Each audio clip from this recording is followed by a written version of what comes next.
Good evening, everybody. Welcome to yet another new episode of EFA Spoken English Official, and I am Krishnanjana Chatterjee Datta.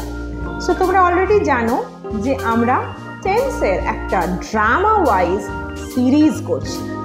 কনভারসেশনের মাধ্যমে tense শেখা, বাড়িতে একা একা কিভাবে communicate করব, sentence construction কিভাবে কারেক্ট ওয়েতে করা পসিবল, সব কিছুই আমরা এই সিরিজে শিখছি। আর আমরা মাথায় রাখছি যে আমাদের এই শেখানোর প্রসেসটা যেন mechanical, bookish, very grammatical, theoretical না হয়। যারা আগের এপিসোডসগুলো দেখেছো তারা আইডেন্টিফাই করবে, বুঝতে পারবে আমি এক্স্যাক্টলি কি বলছি। আর যারা আজকে নতুন দেখছো, ওয়েল দেরি কিসের, লেটস স্টার্ট। ভিডিওটা কিন্তু মন দিয়ে লাস্ট অবধি দেখলে লাস্টে আমি কিছু ইম্পর্টেন্ট টিপস অ্যান্ড ট্রিক্স বলবো, যেটা কিন্তু জানা খুবই ইম্পর্টেন্ট। অনেক অ্যাডভান্স লেভেল স্পিকার্সরাও এই গন্ডগোলগুলো এই টেন্সে করে থাকে। আর আগের এপিসোডসগুলো যদি মিস হয়ে যায়, দেখতে ইচ্ছা করে, জানতে ইচ্ছা করে, সব কটা ভিডিওর লিঙ্ক কিন্তু ডেসক্রিপশন বক্সে তোমরা পেয়ে যাবে। ওকে, খুব সিম্পল, ক্লিক করলে video available. So today our focus is on past perfect tense.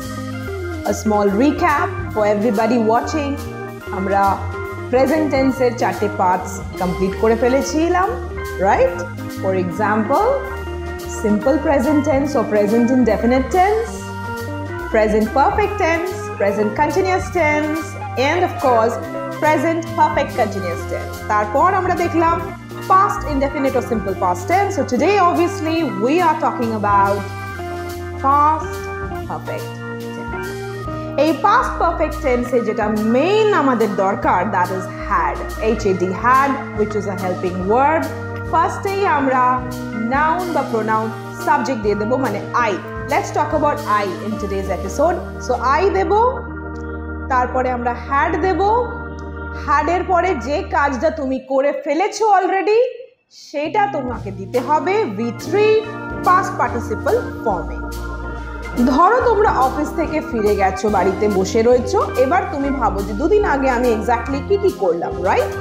আমাদের যে ড্রামাটা ফলো হচ্ছিল সেই ওয়াইজ ফার্স্ট অফ অল আমি বাড়িতে পৌঁছালাম, right? So you say I had reached home.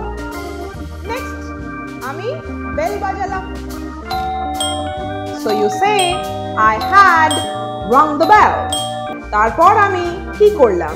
আমি বাড়িতে প্রবেশ করলাম, I had entered my house. তারপর তুমি কি করলে? ওয়েল, হাত ধুলাম, so you say I had washed my hands with soap. তারপর তুমি কি করলে? ওয়েল, অবভিয়াসলি মনে আছে, সোফায় গিয়ে বসলাম, so you say I had taken a seat on the couch. তারপর মনে করে দেখো ড্রামাতে কি ছিল? জল খেলাম, তাই না? So you simply say I had taken some water. তারপর মনে করে দেখো কি করেছিলে? টিভি দেখলে, তাই না? So you say I had watched TV.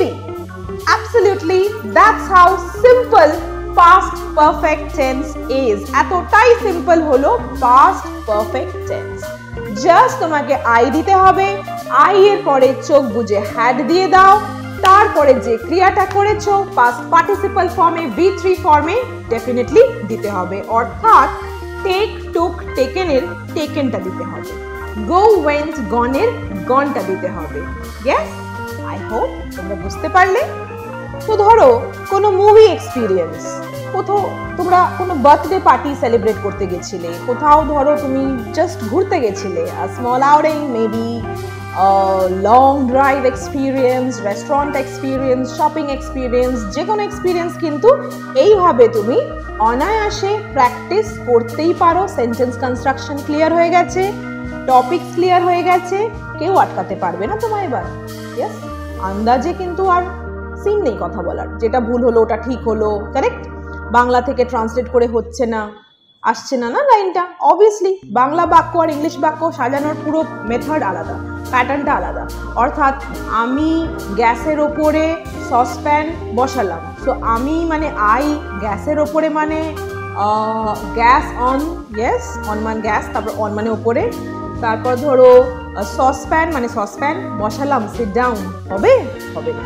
তো কি হয়, ট্রান্সলেট করলে অনেকটা ভাবতে সময় চলে যাচ্ছে, তারপরে ধরো লাইনটা তুমি নিজেই বুঝতে পারছো যে আসছে না, তখন তোমার অবভিয়াসলি নার্ভাসনেস একটা ইস্যু হয়ে যাবে। আর না জানলে আন্দাজে বলবোই বা কী করে। তাই আজকে আমি শিওর যে তোমাদের কাছে জলের মতো পরিষ্কার হয়ে গেছে যে কোনো পাস্টের এক্সপিরিয়েন্স তুমি কিভাবে বলতে পারবে। You can simply use past perfect tense.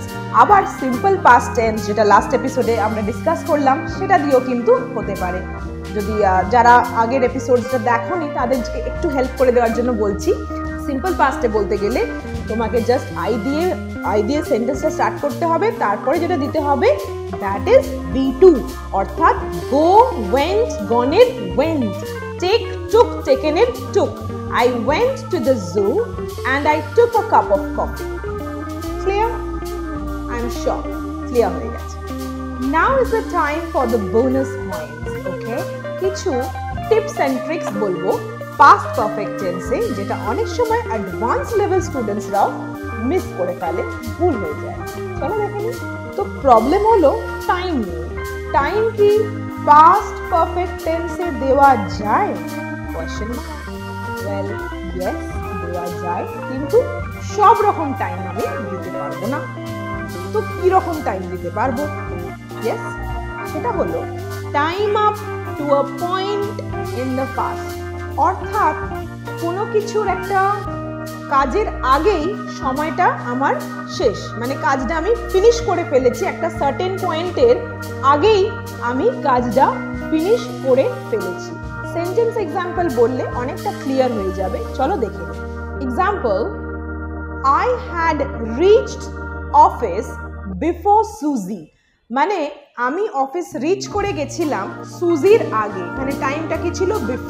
Before সুজি, মানে সুজি আসার আগেই আমি পৌঁছে গেছিলাম। অলরেডি পাস্টে আমার কাজটা কমপ্লিট, একটা কিছু হওয়ার আগেই জিনিসটা শেষ। Next example, she had published her first novel by the time she was 8, অর্থাৎ 8 বছরের মধ্যেই সে কিন্তু তার প্রথম নভেল পাবলিশ করে ফেলেছিল।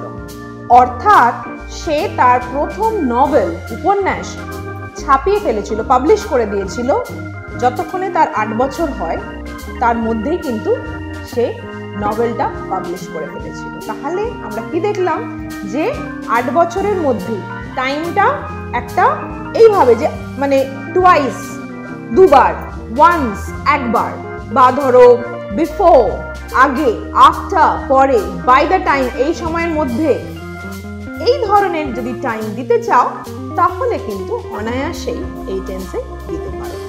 ওকে, so that's it for today everybody. I hope you have really enjoyed the episode and I really hope to see you soon in the next one. Thank you so much for watching. God bless everyone. Bye.